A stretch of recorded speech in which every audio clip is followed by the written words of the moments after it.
What is going on, everybody, and welcome back to another week here on Body Battles. This is week 134. I'm the Tuesday guy, the retro slasher, bringing you guys a brand new review this week. So this week I decided to go back to the 1980s, 1987 to be exact. This year film came out in 1987. It goes by the title of GEEK, aka Backwoods. I believe GEEK is the American title for this film. I could be wrong on that, and Backwoods might be the European title. Be quite honest with you, I'd never really actually heard of this film before. I kind of just stumbled across it and looked at something to watch for this week's review. So, yeah, I picked the film called Geek from 1987. So, getting into the plot of this thing, basically it revolves around this couple. They decide to go to the camping for the weekend into the woods, into the forest, whatnot. Uh, while they're out there camping and whatnot, they discover this young girl that's been attacked by, you're not sure at that time by what attacked her, but the boyfriend character he plays, he's actually a doctor, so he saves the little girl's life. From there, you meet the father character of the little girl. Uh, to repay his thanks to the doctor for saving his life, he invites him and his girlfriend back to his house for dinner and allows him to camp out on his lawn to make sure that the little girl's gonna be okay. And from there, you meet Evan, the father character's son, Bit William. He's kind of a different, unique kind of person. He's not all up there, if you get what I mean. I don't really know how to say it without offending anybody or the political correctness word for it. He's just kind of retarded and kind of acts like a dog. But from there, Evan and the boyfriend character, can't really remember his name, but from there, while they're staying out there, he invites him to go coon hunting with him. That sounded really fucked up. They just, essentially to go hunt raccoons. And from there, Evan explains like what's wrong with his son and tells him about trying to kill his son before and whatnot. And from there, he also reveals his son has killed people before. Kind of has this weird obsession with women's hair. Yes, that's part of the plot of this film. William has an obsession with women's hair. He has actually killed his stepmother before, you learn, before by breaking her neck, pulling her hair. So, yeah. And from there, the third act of this film kind of just turns into your typical slasher film formula, being chased through the woods by a madman. That's pretty much the plot of this thing. Now, getting into my actual thoughts on this. First thing, man, this movie is your typical 80s cheesiness. It's really goofy and silly, but yeah, that's typical 80s cheese, man. But that's not necessarily a bad thing. As to the music and whatnot in this film, it's really weird. It has during parts, it has this really weird, uplifting type beat music.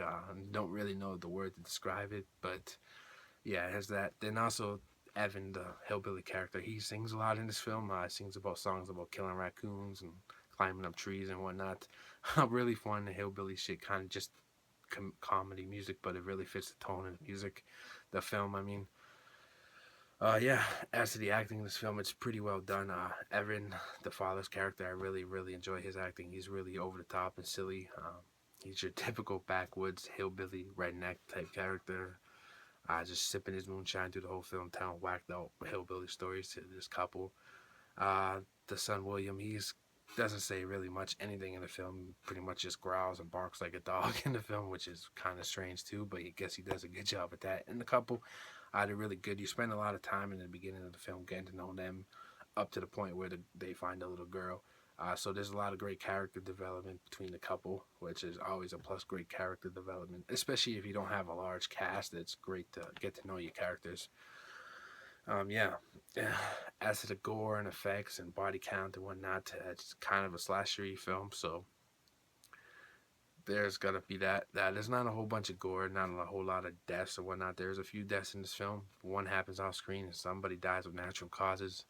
Kind of a weird setup to a slasher film. So not the highest body count either in this film. Kind of on the low side, but you expect that with a low cast. Yeah, but it's decent enough. Totally goes around with the film. Yeah. As to the film itself, it's like I said, it's just really cheesy and fun.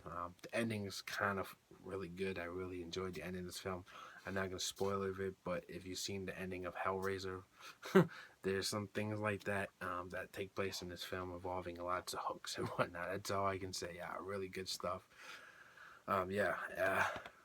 my thoughts overall on this film, it's really fun, really good.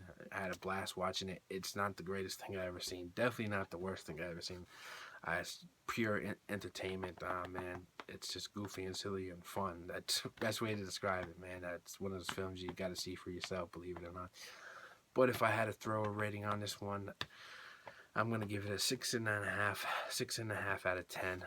Like I said, it's just a fun film to sit back and watch, have a few drinks too, not to take too serious, and not get too invested in it. It's pretty goofy, but yeah, if you have a way of seeing this film, not really sure any other way of seeing this, but watching it on YouTube, there might be bootlegs out there of it, of course, but as to my knowledge, I don't think this film's ever been released here on DVD before. Probably only VHS, and I didn't really bother to look up to see if there was a VHS of this film, but I'm guessing that was the only way it's been released before.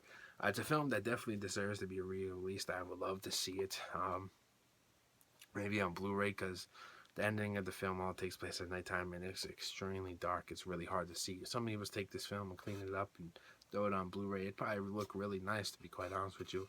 It's kind of a film that I could see maybe like Slasher Studios and not Slasher Video releasing to go along with their weird cheesy 80s slasher film lineup. But yeah, my overall thoughts on this film, really good. Check it out. I'm the Retro Slasher. See you guys next week with a brand new review.